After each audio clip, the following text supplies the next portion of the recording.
하나님 말씀은 시편 50편 23절입니다. 감사로 제사를 드리는 자가 나를 영화롭게 하나니 그의 행위를 옳게 하는 자에게 내가 하나님의 구원을 보이리라. 아멘. 오늘 말씀의 제목은 왜 감사해야 하나? 라는 그런 제목입니다. 이 세상에는 두 가지 유형의 사람들이 있다고 합니다. 먼저는 매일 새벽에 깨우지 않더라도 항상 일어나는 그런 사람, 그리고 매일 1시간 이상씩 열심으로 운동하는 그런 사람, 그리고 철저하게 균형 잡힌 식사를 하는 그런 사람, 그리고 몸에 좋다는 음식만 골라서 먹는 그런 사람, 그리고 정기적으로 시간이 될 때에 의사에게 찾아가서 정기 검진을 받고 또한 상담을 하고 조언을 받는 그런 사람, 그리고 다른 부류 사람은 알람 소리가 나더라도 알람을 누르고 자는 사람, 알람 소리로 잘 깨지 못하는 그런 사람, 운동해야 된다고 생각하는데도 불구하고 마음만 있지 실제적으로 못하는 사람, 음식도 골라 먹어야 되겠지 생각하는데도 불구하고 도넛이든 밀가루든 되는 대로 먹는 그런 사람, 그리고 죽을 병에 걸렸을 때만 병원에 찾아가는 그런 사람, 이 두 부류로 나눠지고 있다고 합니다. 상식적으로 생각할 때에 전자의 사람들이 건강한 사람이고 후자의 사람들은 건강하지 못한 그런 사람입니다. 그런데 상식이 꼭 진실이 되는 것은 아니라고 합니다. 전자와 같이 사는 사람이 모두 다 병에 안 걸리고 오래 사는 것은 아니라는 그런 통계가 나왔습니다. 오히려 후자같이 사는 사람이 병치레 없이 편안하게 오래 사는 경우가 많다고 합니다. 진실은 사람의 건강을 책임지는 것은 운동이든지 음식이든지 의사의 조언과 같은 이러한 물리적인 조건이 아니라는 것이에요. 이것이 의학계의 연구를 통해 실제적으로 입증이 되었습니다. 스탠포드 대학 의과대학 교수인 케네스 펠리티라는 그런 교수가 이 본이 될 수 있는 사람, 이 건강한 사람, 새벽같이 일어나고 그리고 운동하고 음식도 골라 먹고 의사에게 주기적으로 체크하는 이러한 사람을 대상해서 그 비결을 조사했는데, 그게 생각할 때는 건강의 조건이 될 수 있는 돈도 충분히 있고, 그리고 또한 식사 습관 그뿐만 아니라 운동 같은 이러한 물리적인 것이라 생각했는데 조사 결과는 달랐습니다. 건강의 핵심 요인이 이런 것들이 아니라 실제적으로 이 물리적인 그러한 조건은 건강에 그렇게 큰 영향력을 끼치지를 못했습니다. 건강의 핵심 요인은 무엇이냐면 마음가짐이었다는 거예요. 특히 사랑과 감사입니다. 암 전문인 이상구 박사는 사랑과 감사가 넘치는 마음을 가지고 있으면 우리 몸속에 백혈구 숫자와 그리고 또한 엔돌핀이 대량으로 생산된다고 그랬습니다. 그리고 또한 일본 전원후생병원 원장인 이 하루메야 시게오라는 사람은 무슨 일이든지 긍정적으로 생각하고 어떤 일이든지 감사하는 이러한 마음을 가진 사람은 어떤 병도 예방할 수 있다, 이렇게 말했습니다. 헤이몬드라는 사람은 많이 사랑하고 감사하는 마음을 가진 사람은 절대로 병에 걸리지 않는다, 이런 말까지 했습니다. 성경에도 보면 마음의 기쁨은 양약이요 마음의 근심은 뼈를 썩게 한다 그랬습니다. 그러니까 이 말이 실제적으로 맞는 것이죠. 우리 믿는 사람들은 누구든지 간에 하나님을 기쁘게 하는 삶을 살기를 다 원합니다. 아마 그렇지 않는 사람은 아무도 없을 것입니다. 그런데 성경에 보면은 하나님을 기쁘게 하는 것이 무엇일까? 첫 번째로 찾아보니까 금식이었습니다. 이사야서 58장 6절에 보면 내가 기뻐하는 금식은 하나님의 금식을 기뻐하셔요. 그리고 두 번째로 믿음입니다. 히브리 11장 6절에 보면 믿음이 없이는 하나님을 기쁘시게 하지 못하나니, 우리가 믿음이 있으면 하나님을 기쁘게 해요. 그리고 또한 착하고 진실하게 사는 삶이 하나님을 기쁘게 합니다. 에베소서 5장 8절에서 10절까지 보면 너희가 전에는 어둠이더니 이제는 주 안에서 빛이라, 빛의 자녀들처럼 행하라. 빛의 열매는 모든 착함과 의로움과 진실함에 있느니라. 주를 기쁘시게 할 것이 무엇인가 시험하여 보라. 하나님을 기쁘게 하는 것이 뭐냐? 착하고 진실된 삶을 사는 것이라. 그리고 또 하나님을 기쁘게 하는 것은 복음을 전하고 순종하는 자라. 그래서 나를 보내신 이가 나와 함께 하시도다. 나는 항상 그가 기뻐하시는 일을 행함으로 나를 혼자 두지 아니하셨느니라. 모두 다 하나님을 기쁘게 하는 일들이에요. 그런데 감사는 하나님을 영화롭게 한답니다. 하나님을 높이는 일이고 하나님을 안어하는 일이라 그랬어요. 이게 시편 50편 23절 오늘 읽은 말씀입니다. 우리 같이 읽습니다. 감사로 제사를 드리는 자가 나를 영화롭게 하나니 그의 행위를 옳게 하는 자에게 내가 하나님의 구원을 보이리라. 오늘은 추수감사주일입니다. 우리가 너무나 잘 알고 있듯이 추수감사주일은 청교도인들을 통해서 시작된 미국의 명절이고 이민자들이 와서 하나님께 드렸던 명절입니다. 이게 전통적으로 계속적으로 내려오고, 우리가 잘 알고 있듯이 청교도인들이 처음에 와서 몇 년 동안은 계속적인 흉년으로 수많은 사람들이 죽었습니다. 반 이상이 죽었습니다. 그래서 사람들이 흉년이 오고 어려운 일이 있을 때마다 계속 금식을 했던 것이에요. 그러다가 그때도 역시 마찬가지로 어려움이 오게 됐을 때 또다시 금식을 하자고 했을 때 거기 모였던 한 농부가 일어나서 우리가 지금까지 금식을 많이 했습니다. 이제는 진짜 하나님을 영화롭게 할 수 있는, 우리가 하나님께 감사의 제단을 쌓읍시다. 이렇게 어려운 가운데 있지만 이 가운데서도 우리가 찾아보면 얼마든지 감사할 수 있을 것입니다. 이렇게 해서 그 전체 사람들에게 감사의 제단을 쌓자고 시작된 것이 추수감사주일의 유래가 되었는 것이에요. 어려운 가운데서 그 가운데서 하나님이 주신 것을 찾기 시작하고 감사하기 시작했던 것이에요. 성도님들, 기독교는 어떤 상황 속에서도 우리가 얼마든지 감사를 찾을 수가 있는 것이에요. 그래서 기독교는 감사의 종교라고 하는 것이요, 감사하는 자가 하나님께 가까이 다가가는 것이요, 감사하는 마음으로 하나님께 예배 드릴 때 은혜가 찾아오게 되어 있습니다. 감사하는 마음으로 설교를 드릴 때 하나님의 능력이 우리 속에 임하게 되어 있는 것이요, 감사하는 마음으로 우리가 순종하게 될 때에 축복의 열매를 우리가 딸 수 있게 되는 것이요. 현대인들이 가장 많이 잃어버리고 있다는 것이 무엇이에요?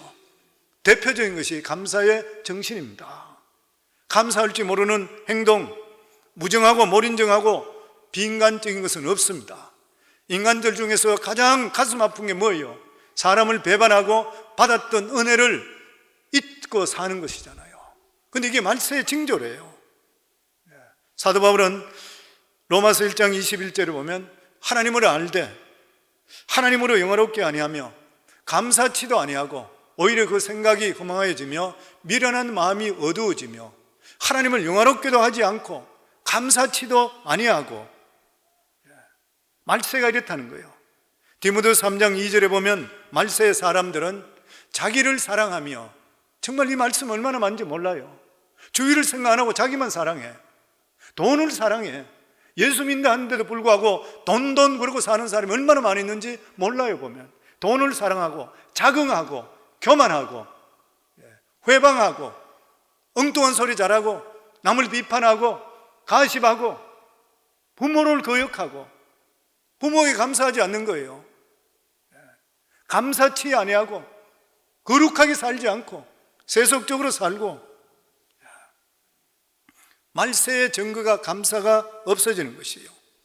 예수님께서도 말씀하실 때 말세에 믿는 자를 보겠느냐 그렇게 말씀했습니다. 왜 그런 것이에요? 믿음이 약해지는 증거가 뭐냐면 감사가 없어지기 시작해요. 그 감사의 문제는 믿음의 문제인 것이에요. 믿음과 감사는 정비례되게 되어 있습니다. 우리가 믿음을 더하게 되고 하나님 은혜가 넘치게 되면 환경을 뛰어넘습니다. 어떤 어려움이나 힘든 일이 있다 하더라도 우리 입술에 감사 찬양이 넘치게 되어 있는 것이에요. 근데 환경이 아무리 좋다 하더라도 믿음이 약해지면 불평을 찾게 되어 있는 것이에요. 감사는 환경과 조건을 초월하는 것이에요. 감사하게 될 때 우리 마음이 긍정되게 되고 기쁘게 되고 우리 삶 속에 행복이 오게 되어 있는 것이에요. 하나님께서 왜 우리에게 감사하라 그래요? 우리는 죄 가운데 태어났습니다. 그래서 우리는 감사는 찾지 않으면 그냥 두면 다 원망불평해요. 감사 안 해요. 원망불평하기 쉬운 것이에요. 이게 우리 체질에 맞는 것이에요. 그런데 오늘 성경에 보면 우리에게 감사하라 그랬습니다. 감사가 하나님을 영화롭게 하는 것이다. 감사는 하나님을 영화롭게 한다. 하나님을 영화롭게 한다는 게 뭐예요? 하나님을 높이는 것. 하나님을 높이는 게 뭐예요? 하나님을 자랑하는 것이에요. 성도 예수 믿고 나서 우리들의 삶이 어떤 삶이 돼요? 끊임없이 하나님을 자랑하셔야 돼요. 하나님을 자랑하는 것이 하나님을 사랑하는 것이에요. 부모를 사랑하세요? 부모를 자랑하셔야 되잖아요. 아내를 사랑해요? 팔불출 소리 들어도 아내를 자랑해야 돼요. 남편을 사랑해요? 남편 자랑해야 돼요. 우리 남편 이렇게 최고다. 자랑하는 것이에요. 교회를 사랑하세요? 교회를 자랑하셔야 돼요. 교회 다니면서 그 교회 자랑하지 못하면 불행한 사람이에요. 목회자를 사랑하세요? 자랑하셔야 돼요. 목회자를 비판하는 사람이 어떻게 그 사람이 하나님으로부터 복을 받을 수 있습니까? 모든 게 위로부터 나르게 되어 있는 것이에요, 보면. 그리고 우리가 하나님을 자랑하고 내 마음속에 기쁨이 넘치게 되면 필연적으로 나타나는 것이 뭐냐면 얼굴이 환하게 빛이 나게 되어 있습니다. 빛이 나게 되어 있는 것이죠. 그래서 20세 이전까지의 얼굴은 부모로부터 물려받는다 그래요. 그런데 40 이후의 얼굴은 자기가 책임져야 된다 그래요. 내 마음속에 무엇을 담고 있느냐에 따라서 내 얼굴 모습이 변하게 되어 있다고 하는 것이에요. 버마 선교사인 저더서는 얼굴이 못생겼다 합니다. 그런데 못생긴데도 불구하고 주변 사람들이 그를 보고 이야기할 때 기쁨의 얼굴이라 그랬대요. 기쁨의 얼굴. 저더서는 믿음 안에 하나님 은혜가 넘치니까 얼굴이 기쁘고 밝고 웃음이 넘쳐요. 그 모든 사람들이 그를 기뻐해, 좋아해, 가깝게 하게 되어 있는 것이에요. 왜냐하면 그 사람 만나면 마음이 즐겁기 때문인 것이에요. 우리의 믿음의 특징이 뭐냐면 하나님과 가까워지면 가까워질수록 우리 삶 속에 얼굴이 기쁨으로 변하게 되어 있습니다. 모습도 바뀌게 되어 있는 것이에요. 얼굴이 빛이 나게 되어 있는 것이에요. 성경에 보면 모세가 하나님 대면하고 내려왔을 때 어떻게 했어요? 얼굴에 빛이 너무 광채가 나는 거예요. 수건으로 가렸잖아요. 사람이 가면 얼굴을 바로 뜨질 못하는 거예요. 이것은 은혜가 우리 속에 들으면 우리 얼굴 빛은 환경에 상관없이 빛이 나게 되어 있습니다. 예수 잘 믿는 사람은 얼굴이 밝아야 돼요. 아무리 신앙생활을 오래 해도 얼굴이 어둡고 짜증스러운 사람은 예수 잘 못 믿는 사람입니다. 예수 믿는 사람은 하나님이 주신 은혜가 너무 크기 때문에 어떤 환경이나 어려움이 있다 하더라도 예수 안에 들어오기 때문에 감격하고 눈물하고 얼굴이 빛이 나요. 교회에서도 보면 강대상에 설교하면서 수백 명의 성도들이 앉아 있잖아요. 그래도 얼굴들을 보면 마스크 가렸다 하더라도 보여요. 밝은 얼굴들이 있고 얼굴이 침울한 얼굴이 어두운 사람들이 있어요. 마음속에 근심이 있는 분들이에요. 은혜가 마음에 떨어져 있는 사람들이에요. 그런데 굉장히 힘들고 질병까지 있는데도 불구하고 얼굴이 해같이 빛는 사람이 있습니다. 이런 사람은 그 마음속에 하나님의 영이 충만하기 때문인 것이에요. 아멘. 그래서 종교개혁자 마틴 루터는 마귀의 세계는 감사가 없다. 대설교가 크리스도 톰은 말하기를 죄 중에 가장 큰 죄가 뭐냐면 감사하지 않는 죄라. 톨스토이가 말하기를 감사하는 사람은 젊어진다. 원망 불평하는 사람은 찡그리기 때문에 늙어지지만 감사하는 사람은 젊어진다. 은혜가 들어오면 얼굴이 젊어질 줄 믿습니다. 우리 교회 특징이 뭐예요? 얼굴이 밝고 젊다 그러잖아요. 연세가 많은 사람도. 저도 한때는 39살로 봤어요. 그러다 요즘은 그래 보는 사람이 잘 없더라고요. 우리 성도님들 기뻐하시고 감사하시면 젊어 보입니다. 너무 건강하게 취향이 나요. 하나님께서는 짐승의 제사보다도 감사의 제사를 더 기뻐하십니다. 구약시대 때는 짐승을 잡아서 하나님께 제사드리는데 향기로운 제사를 드렸다 그랬습니다. 그런데 하나님께서는 그런 짐승의 제사보다도 하나님의 백성들이 감사로 제사드린 것을 더 기뻐한다고 성경에 말씀합니다. 시편 69편 30절에 31절입니다. 우리 같이 읽습니다. 내가 노래로 하나님의 이름을 찬송하며 감사함으로 하나님을 위대하시다 하리니 이것이 소 곧 뿔과 굽이 있는 황소를 드림보다 여호와를 더욱 기쁘시게 함이 될 것이라. 시편 50편 14절에서 15절 같이 읽습니다. 감사로 하나님께 제사를 드리며 지존하신 이에게 서원을 갚으며 환난 날에 나를 부르라. 내가 너를 건지리니 내가 나를 영화롭게 하리라. 감사로 제사를 드리는 것이 얼마나 하나님을 감동하기에 환난 날에 하나님께서 친히 건지시고 영어롭게 하신다 그랬어요. 감사하는 것이 하나님을 얼마나 기쁘게 하는 것인지 성경을 통해서 우리에게 분명히 말씀해 주시고 있는 것이요. 진짜 우리 삶은 돌아보면 감사밖에 없습니다. 신앙생활 오래 하면 할수록 느끼는 것이 그저 감사잖아요. 예전에 큰 교회 목사님 기도하는데 앞에 장로님 한 분이 자기보다 항상 기도를 늦게 오랫동안 하고 있다는 거예요. 저 장로님 무슨 기도할 게 저렇게 많아서 그러나 이렇게 해서 나보다도 더 오래 하네. 그래서 무슨 기도하나 뒤에 가서 이렇게 들었더니만 장로님이 그 기도한다 그래요. 계속 그저 감사합니다. 계속 그저 감사합니다. 그 목사님이 듣고 나서 큰 은혜를 받았던 거예요. 우리들도 성도님 돌아보시면 그저 감사밖에 없어요. 믿음의 사람들은 세월이 지나보면 하나님께서 우리 삶 다 책임져 주시고 인도해 주신 걸 돌아보게 됩니다. 그러면 입술로 할 수 있는 것은 그저 감사인 것이요. 저는 우리 성도님 모두 다가 그저 감사하기를 주 이름으로 축원합니다. 그리고 우리가 감사해야 되는 그런 이유가 뭐냐면 감사는 축복을 심는 것이에요. 감사는 축복을 심는 것입니다. 우리가 감사할 때마다 축복이 심어지는 것이요. 당장 열매가 맺히지 않는다 하더라도 한 달 후에, 1년 후에, 10년 후에 두고 심기다가 거두게 되어 있습니다. 신명기 16장 15절에 보면 내 하나님 여호와께 택하신 곳에서 너는 이래 동안 내 하나님 앞에서 절기를 지키고 내 하나님 여호와께서 내 모든 소출과 내 손으로 행한 모든 일에 복 주실 것이니 너는 온전히 즐거워할지니라. 하나님 앞에 감사하고 절기를 지키게 될 때 하나님께서 복을 주실 것이라 즐거워하며 예배드리라 그렇게 말씀합니다. 청교도인들이 신앙의 자유를 찾아서 1620년 12월 26일 미국 대륙에 상륙했을 때 태반이나 죽었습니다. 엄청스러운 고생이 있었습니다. 그런데 그들이 도착하자마자 무엇을 했습니까? 하나님께 예배의 제단부터 먼저 쌓았습니다. 성경에 보면 아브라함도 노아도 나중에 방주에 나오자마자 했는 것이 하나님께 제단입니다. 아브라함도 믿음의 사람들은 항상 보면 하나님께 예배부터 먼저 드렸어요. 그래서 이 사람들은 그 땅에서 도착하자마자 하나님께 드리는 성전부터 먼저 짓고 그 다음에 학교를 짓고 그 다음에 자기 집을 지었습니다. 그리고 그들은 추수 때마다 하나님 앞에 모여서 추수감사 예배를 드렸습니다. 이 지구상에 이렇게 산 민족이 어디 있습니까? 하나님께서 얼마나 기뻐하셨겠어요? 이 청교도가 세운 이 나라, 얼마 되지 않은 이 나라가 역사적으로 이렇게 단기간에 가장 부유하고 강한 나라가 된 나라가 어디 있습니까? 이것은 하나님께 축복을 해 주시기 때문에 이루어지는 것이에요.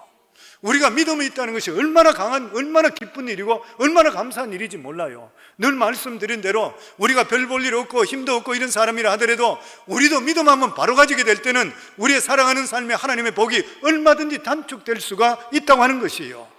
심은 것은 반드시 거두게 되어 있는 것입니다. 감사생활 열심히 하게 될 때에 우리 대에서도 거둘 뿐만 아니라 우리 자손 대대로 하나님이 주시는 복을 누릴 줄을 믿습니다.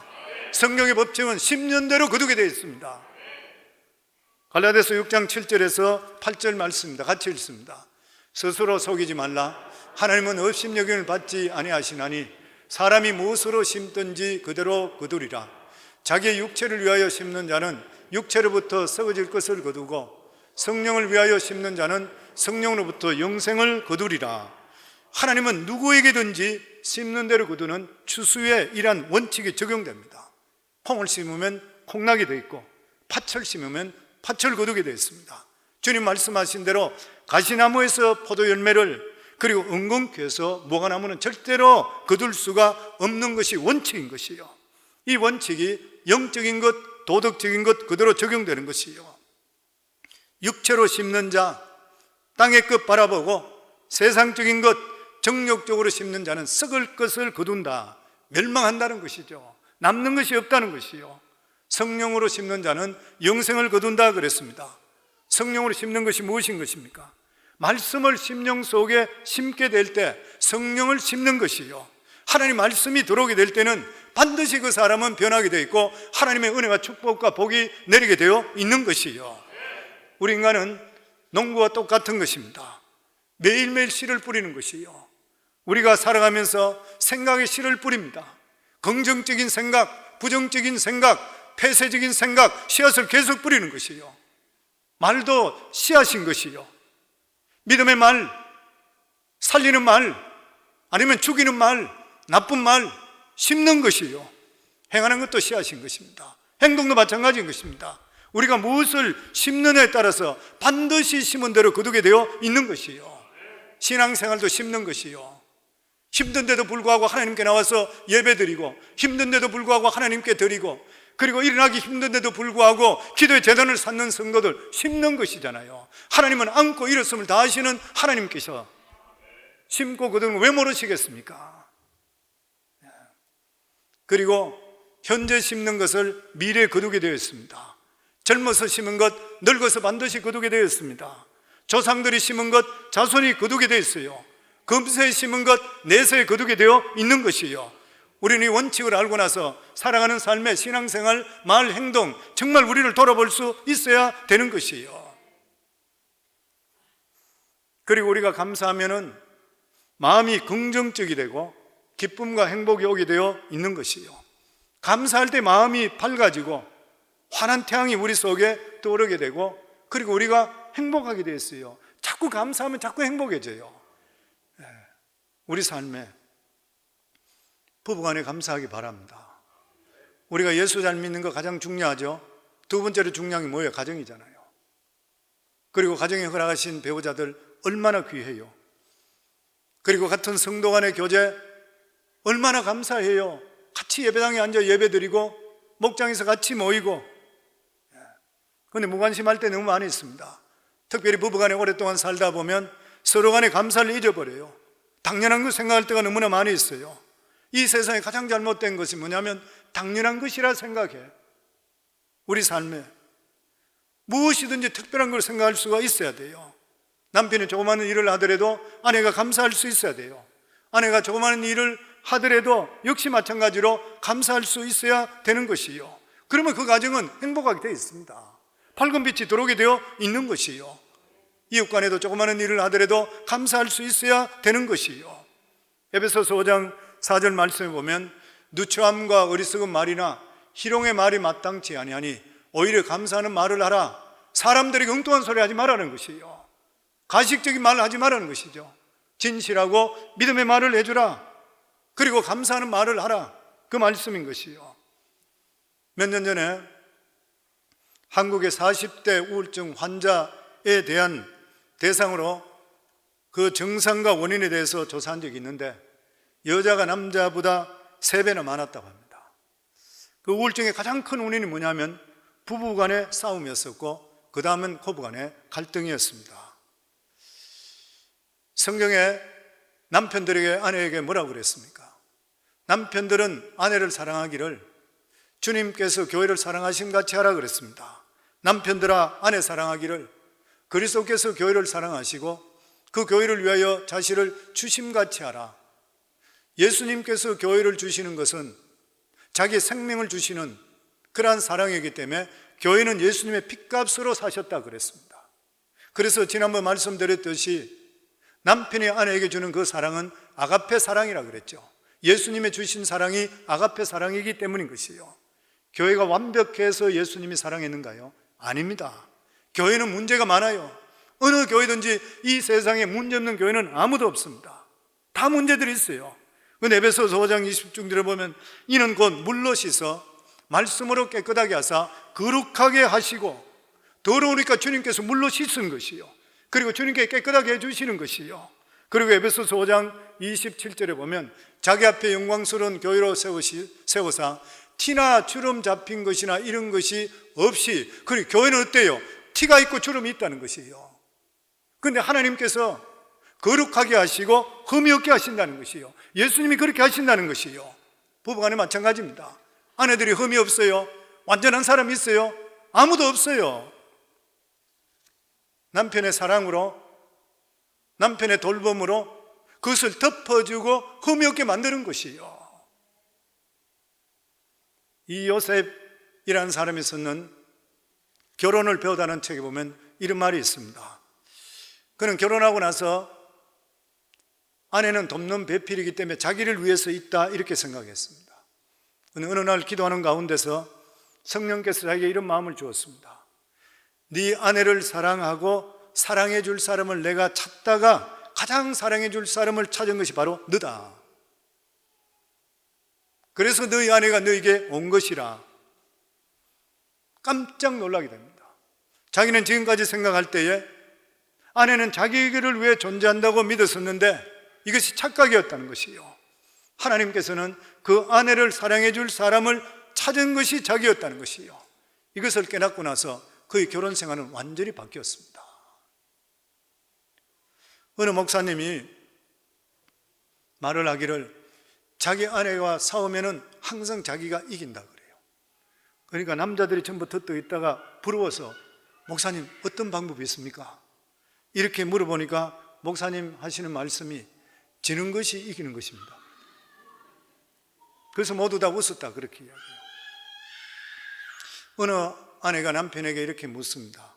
여보, 내가 잘못한 것을 아는데 왜 당신은 자꾸 나에게 져주는 것이야? 왜 당신이 오히려 잘못했다 그런 것이야? 그러니까 남편이 이렇게 대답했습니다. 당신과 나는 한 몸인데 내가 나와 싸워 이겨서 뭐 하겠냐는 거예요. 예수 그리스도 안에서 부부간의 만남은 한 몸을 이루는 것인데, 내가 상대편에게 아내를 이기보면은 상대편과 싸우는 것이 나와 싸우는 것인데, 상대편의 나쁜 말 하면 나에게 하는 것인데, 나의 몸에 상처를 줘서 내가 득볼 일이 무엇이 있냐는 것이에요. 부부간의 싸움은 자기 자신에게 상처를 주는 것이에요. 그래서 성도님들, 특별히 우리 남편분들, 아내를 정말 내 생명과 같이 사랑할 수 있기를 주 이름으로 축원합니다. 그리고 아내들도 남편을 귀하게 여기셔야 돼요. 없는 것보다 있는 게 좋습니다.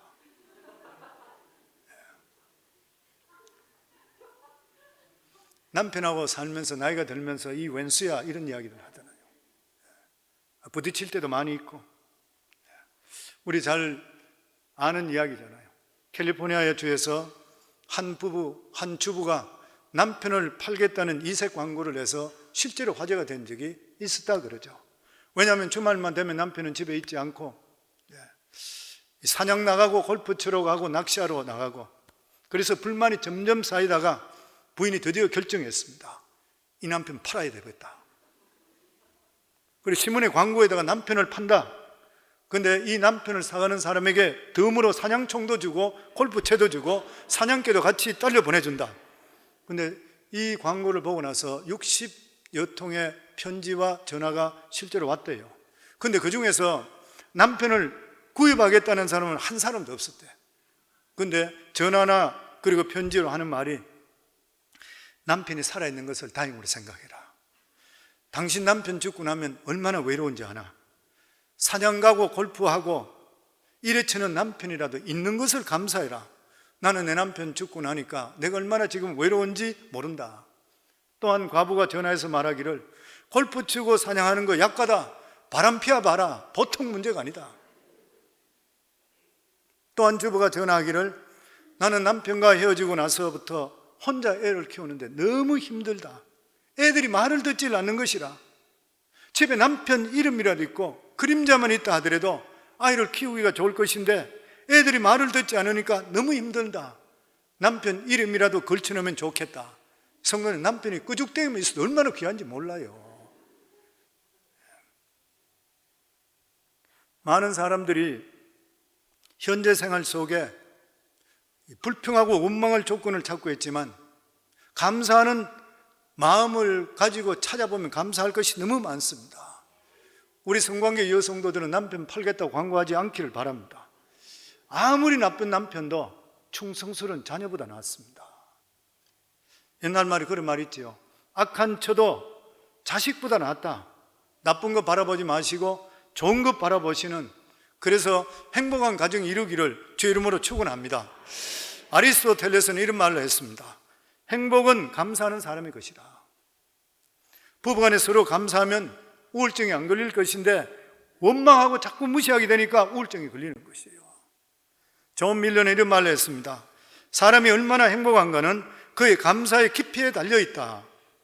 감사를 깊이 할수록 행복하게 되어 있는 것이요. 더구나 우리 예수 믿는 사람은, 하나님께 감사하지 않고 사는 사람은 배은망덕한 사람입니다. 하나님의 선하시고 인자하심은 한이 없는 것이요. 우리 모두 다가 멸망하는 짐승같이 영원히 심판받을 그러한 존재인 것이요. 그런데 하나님께서 우리를 무조건 사랑하시고 택하여 주시어서 예수 그리스도의 보혈의 공로의 피를 통해서 우리가 멸망하는 짐승 지옥 갈 자를 천국 갈 수 있도록 하나님께서 우리를 사랑하시고 건져 주셨는 것이요. 성도, 우리의 감사 시작이 어딘 줄 아세요? 구원부터 시작됩니다. 환경이 어떠하든 간에 하나님께서 나를 사랑하신다고 생각하면 뛰어넘을 수 있어요. 그러니까 우리가 감사가 사라지는 것은 보면 내 속에 구원의 감격이 사라지기 때문에 그래요.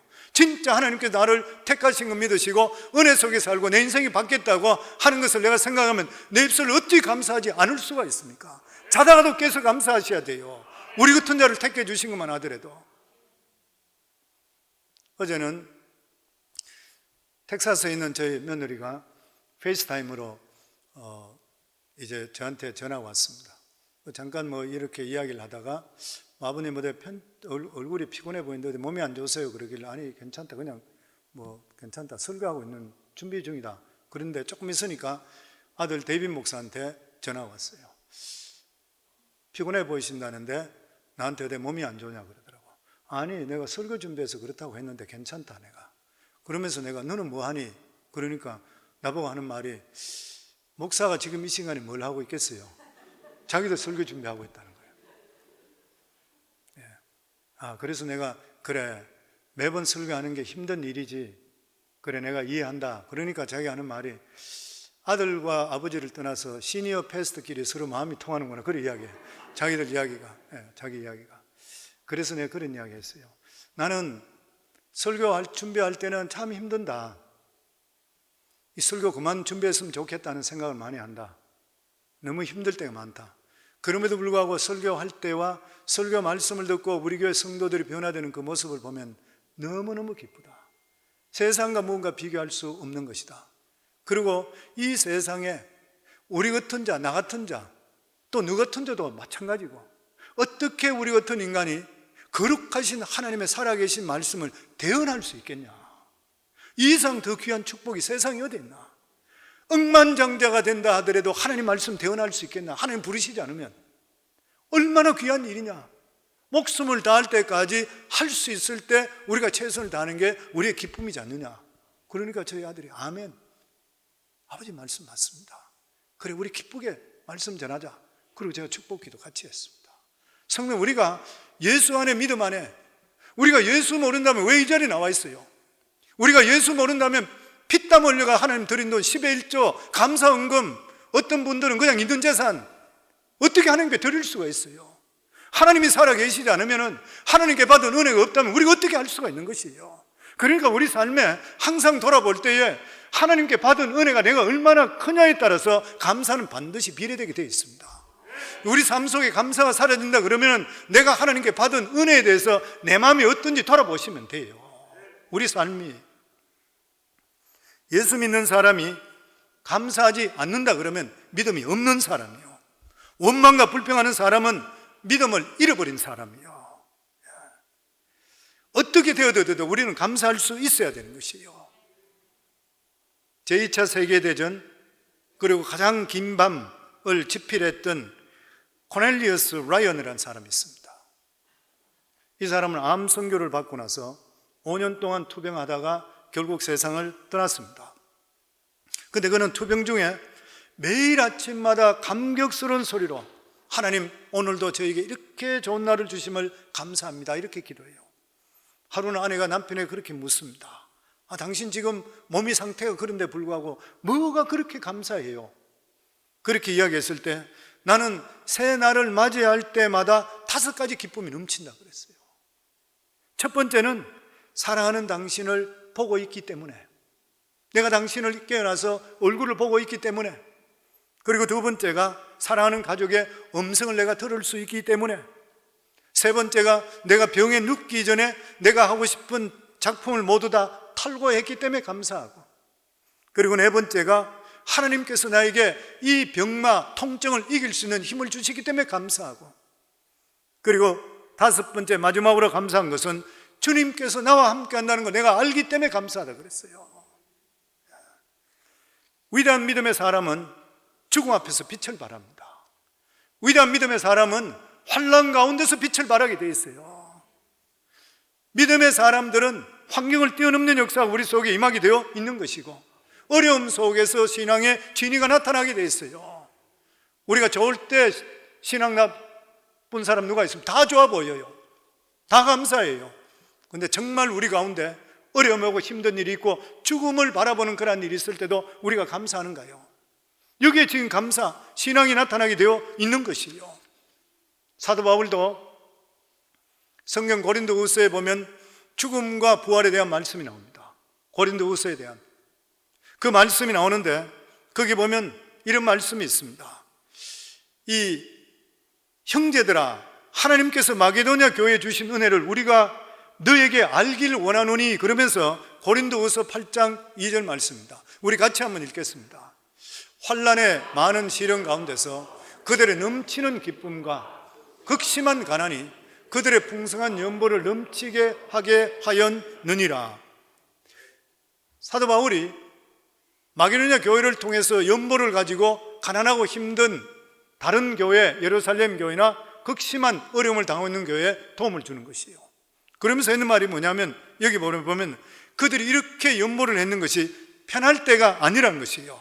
환난 때에 많은 시련과 극심한 가난한 가운데 있었다 그래요. 그럼에도 그들은 넘치는 기쁨이 있었다 그래요. 환난의 많은 시련 가운데 그들이 넘치는 기쁨과, 희한하잖아요. 환난 있죠? 극심한 가난인데도 불구하고 넘치는 기쁨이 있대요. 이 기쁨의 원조가 어디인 것이에요? 그리스도의 보혈의 공로의 피잖아요. 구원의 은혜인 것이잖아요. 그러니까 자기가 이러한 극심한 가난인데도 불구하고 풍성한 연보를 넘치게 했다는 것이에요. 이게 위대한 믿음이잖아요. 위대한 믿음입니다. 진짜 믿음이라는 것은 감사함으로 나타날 수가 있어야 되는 것이에요. 그리고 감사할수록 믿음이 견고해지는 것이에요. 그 사람 입술로 고백을 들어보세요. 감사가 넘치는 사람은 신앙이 오래됐든 늦게 됐든 상관없이 그 사람 탄탄한 사람이요. 아무리 신앙생활을 했다 해도 입에서 원망불평하는 사람은 옳게 믿는 사람이 절대 될 수가 없어요. 우리 같은 자를 구원해 주시고 은혜 속에 사는데 어떻게 원망불평이 나와요? 저희 삶 속에서. 그러면서 감사는 반드시 표현되어야 된다 그럽니다. 고린도서 3장 6절에 16절에 보면 감사함으로 하나님을 찬양하고, 감사한다면 찬양으로 나타나야 되는 것이에요. 감사는 반드시 표현될 수 있어야 됩니다. 남편이 아내를 사랑하면 말로만 하면 되는가요? 무엇인가? 아니면 마음으로만 가지고 있으면 되는가요? 사랑을 한다 그러면 나타낼 수가 있어야 돼요. 하나님께 사랑하는 것은 보여주셔야 돼요. 안 보여주는 것은 증명되지 못한 것이에요. 믿음도 보여주셔야 돼요. 하나님께 나와 예배당에 예배 드리는 것도 보여드리는 것이잖아요. 내가 아무리 믿음 있네 그러면 집에 앉아서 그냥 있으면 어떻게 그 믿음이 증명돼요? 내가 하나님 이렇게 아침 일찍 일어나서 옷을 입고 샤워를 하고 깨끗이 하고 내가 시간을 내어서 하나님께 나가 먼저 기도하고 말씀 듣고 예배 드리고 하나님께 예물 드리고, 이 모든 것들이 하나님 보여주는 거잖아요. 입으로는 사람 얼마나 하나님 사랑한다 해요. 보여달라는 것이에요. 믿음도 보여줘야 되잖아요. 마찬가지인 것이에요, 모든 것들이. 그러니까 감사함, 표현 분명히 될 수가 있어야 돼요. 근데 우리 그리스도인들이 어떻게 표현될 수 있어요? 예배로 자신을 하나님께 보여주셔야 돼요. 성경에 출애굽기에 보면 하나님께서 절기 때가 될 때에 반드시 하나님께 성전에 오라 그랬습니다. 그러면서 그때 모든 사람이 나 여호와께 나타나 보일지어다. 왜냐하면 그 당시에 그 사람들이 이스라엘 사람들은 예루살렘 성전으로 전부 와야 돼. 몇백 리를 걸어서 와야 돼. 우리 같이 이런 데 올 수 없어요. 그러니까 1년에 자기들은 아주 명절날 절기 때만 하나님께 나와요. 1년에 4번, 5번. 그때는 반드시 와야 되는 것이에요. 그 수백 리길을 와서도 와야 돼. 하나님께서 뭐라 그래요? 반드시 너희들은 나에게 와서 너 얼굴을 보일지어다. 하나님께서 오늘도 보여주길 원하시고 얼굴 보기를 원하셔요. 하나님 어디든지 계세요. 그럼에도 불구하고 하나님의 성전에 와서 얼굴 보이기를 원하고 계시는 것이에요. 오늘도 하나님께 나와 예배드리는 분 하나님께 기뻐하시고 축복하시는 줄을 믿습니다. 그리고 헌신으로 표현될 수 있어야 돼요. 추수감사 주일날 아니면 보통 주일날 하나님께 예물 드리는 거 있잖아요. 왜 예물이 중요해요? 물질이 목숨과 같잖아요. 목숨과도 바꾸는 것이요, 가장 소중한 것 하나님께 드릴 수 있어야 돼요. 입으로는 하나님 사랑한다 그러면서 하나님께 물질을 온전히 드리지 못한 사람, 그 신앙 진짜 될 수 없습니다. 물질 많이 드리라는 건 아니잖아요. 나는 목회자로 성도님 물질 많이 드려, 그런 말 안 해요. 하나님 앞에 정직하면 돼요. 하나님께서는 과부 요점 두 닙을 부자들이 돈을 수도 없이 연 것보다 더 귀하다 그랬어요. 왜 그랬어요? 전 재산을 하나님께 드렸어요. 돈이 많고 적고 상관없어요. 하나님께서 돈, 이 세상 돈, 이 세상 모든 것 하나님 다 가지고 계세요. 하나님께서는 이스라엘 백성들에게 말씀할 때 서로 양으로 제사 드리는 것, 하나님 그거 기뻐하는 것이 아니라 상한 마음을 더 기뻐한다는 이유가 뭐예요? 소나 양이나 모든 것들이 다 주인이 하나님이신 거예요. 네 마음을 달라고 하는 것이에요. 우리 삶 속에도 마찬가지잖아요. 오늘같이 예물을 드리고 아니면 삶 속에 예물 드릴 때에 가장 귀한 것으로 하나님께 드리고 내가 정성을 다합니다, 이게 헌신으로 나타날 수 있어야 돼요. 또 뿐만 아니라 감사는 표현할 때 반드시 봉사로 나타날 수 있어야 됩니다. 우리 삶 속에 봉사로서 할 수 있어야 돼요. 교회예요. 봉사라 그러면 이리 빼고 저리 빼고 하는 그러한 사람, 올바른 감사의 사람이 아닌 것이요. 사도 바울은 너희 몸을 하나님이 기뻐하시는 거룩한 산 제사로 드리라 그랬습니다. 우리 몸으로 하나님께 헌신하는 것 하나님 진짜 기뻐하셔요. 고린도서 5장 10절 말씀입니다. 우리 같이 읽습니다.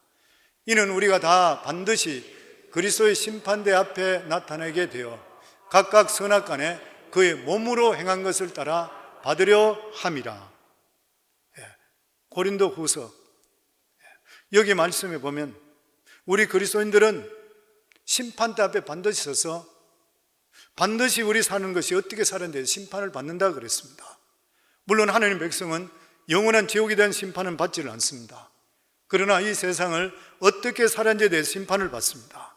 사도 바울은 하나님께서 우리의 공적을 불로 심판한다 그랬어요. 불로 다 태웠을 때 없어져 버리면 상급이 없다 그랬습니다. 이 세상 것들은 불로 다 태우면 없어집니다. 하늘나라의 상급만 남아있게 되어 있는 것이에요. 그런데 그 중에서 가장 중요한 것이 뭐냐면 몸으로 드린 것이에요. 몸으로 드린 것.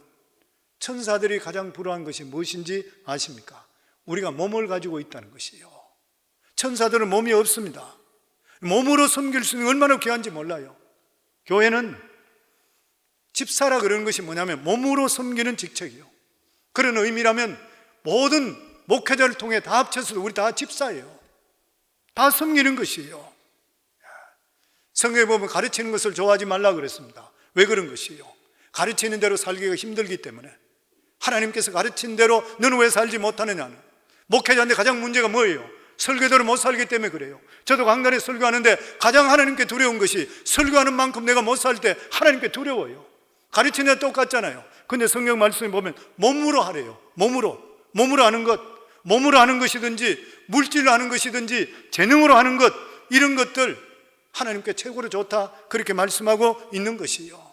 사랑하는 성도님들, 우리가 건강할 때, 그리고 우리가 여유가 될 때, 아니면 할 수 있을 때 하나님께 헌신하고 봉사하기를 주 이름으로 축원합니다. 이게 하나님께 감사에 대한 표현인 것이에요. 그리고 마지막으로 감사는 하나님의 뜻입니다. 하나님의 뜻이에요. 데살로니가전서 5장 18절에 보면 범사에 감사하라, 이것이 그리스도 예수 안에서 너희를 향하신 하나님의 뜻이니라. 하나님의 will이래요. 하나님의 의지라는 것이에요. 하나님의 반드시 하라는 것이에요. 왜 그런 것이에요? 우리가 범사에 감사하면, 하나님을 신뢰하면 하나님 우리 인생 책임져 주는 것이에요. 그래서 범사에 감사해야 되는 것이에요. 하나님을 실제적으로 믿으시죠? 살아계신 걸 믿으시죠? 천국과 지옥 있는 걸 믿으시죠? 구원받은 거 확실하시죠? 하나님께서 살아계신 걸 믿으시죠? 그럼 하나님 신뢰하시고 감사하셔야 돼요. 어떤 환경 속에도 감사부터 먼저 하셔야 돼요. 감사부터 먼저 하시면 하나님께 반드시 그 삶을 책임져 주시게 되어 있는 것입니다. 그리고 우리 삶을 돌아보면 어떤 큰 일이 생겼을 때 병을 치료해 주시고 사건을 회복시켜 주시고 삶 속의 어려움을 해결해 주셨을 때 우리는 감사할 때가 많지, 우리가 일상에 살아갈 때 감사하는 경우들이 잘 없습니다. 잊어버리고 있을 때가 많습니다. 그런데 실제적으로 저희들의 삶들을 돌아볼 때 일상에 얼마나 감사한지 몰라요. 미국에 아들 목사가 있고 아버지 목사가 있었는데 교회를 따로 섬기는 그런 목회자들이었습니다. 어느 날 아들이 주일날 예배 끝나고 나서 늦게 얼굴이 상기된 채로 돌아왔습니다. 그러면서 자기 아버지에게 그래요. 아버지, 오늘 은혜가 너무나 컸습니다. 오늘 예배 끝나고 상담 끝나고 나서 좀 늦게 차를 타고 오다가 다른 것이 차가 들어온 바람에 제가 비껴면서 핸들을 끄다가 옆에 옆길로 미끄러지면서 낭떠러지 옆길로 떨어졌습니다. 근데 차도 많이 부서지지 않고 저도 이렇게 아무 이상 없이 돌아왔습니다. 하나님은 얼마나 감사한지 모르겠습니다. 그러니까 아버지가 가만히 듣더니만 진짜 하나님 은혜 감사하구나. 근데 네 말을 듣고 나니까 나는 더 감사하다. 나도 오늘 예배 드리고 나서 이렇게 왔는데 무사하게 차를 타고 아무 일 없이 집에 와서 이렇게 편안하게 쉬고 있으니까 나는 더 감사하지 않냐 그러더래요. 성도님, 우리 살아가는 삶이 아무 일 없이 은혜 속에 매일매일 사는 것이 전부 하나님 은혜인 것이에요. 그러니까 어떤 큰 일을 생겼을 때 하나님 감사합니다 아니고 우리 순간순간 살아가는 삶이 감사가 돼야 돼요. 오늘 추수감사주일인데 실제적으로 1년에 한 번 추수감사주일이지만 우리가 마더스데이가 1년에 한 번 정했지만 엄마한테 매일 감사하잖아요. 어머니한테. 마찬가지로 우리가 추수감사도 마찬가지로 매일매일 순간순간 감사하잖아요. 하루 그냥 정해놓는 것이에요. 대표성을 정해놓은 밖에 없지 우리 삶은 끊임없이 우리 삶 속에 감사로 점철될 수가 있어야 되는 것입니다. 사랑하는 성도님들, 감사로 제사 드린 자가 하나님을 아우한다고 그랬어요. 하나님을 높인다고 그랬어요. 하나님의 기쁨보다 더 하나님을 높이는 거예요. 우리 인생의 가장 귀한 축복이 뭐예요? 하나님께서 우리 아버지 되었기 때문에 우리 아버지를 높이는 것이잖아요. 요즘 우리 성도님들과 이야기하다 보면 성도님 그거 잘하시네요. 그러면 하나님이 하셨습니다. 이게 이제 훈련돼 너무 기뻐요. 너무 감사해. 우리 삶 속에 하나님이 개입하시기 때문에 모든 일은 하나님이 하셨다고 높이는 하나님 하는 거잖아요. 하나님이 제일이십니다. 하나님이 하셨습니다. 이게 하나님 기쁘잖아요. 하나님 자랑하는 것, 이것이 하나님께 드리는 제사 중에 가장 큰 제사예요. 근데 그 제사가 감사합니다, 감사합니다, 하나님 하셨습니다 이 말할 때 하나님이 높아지시고, 그리고 하나님께서 그것을 들으시고 하나님께서 너무 기뻐하셔서 우리 삶을 축복해 주신다고 그랬어요. 사랑하는 귀한 성도님들, 삶 속에 어려운 일, 힘든 일 얼마나 많아요. 그렇지만 하나님을 신뢰하시고 범사에 감사하시고 하나님을 높이시고 감사로 제단을 쌓아 하나님을 영원하게 할 수 있기를 주의 이름으로 축원합니다.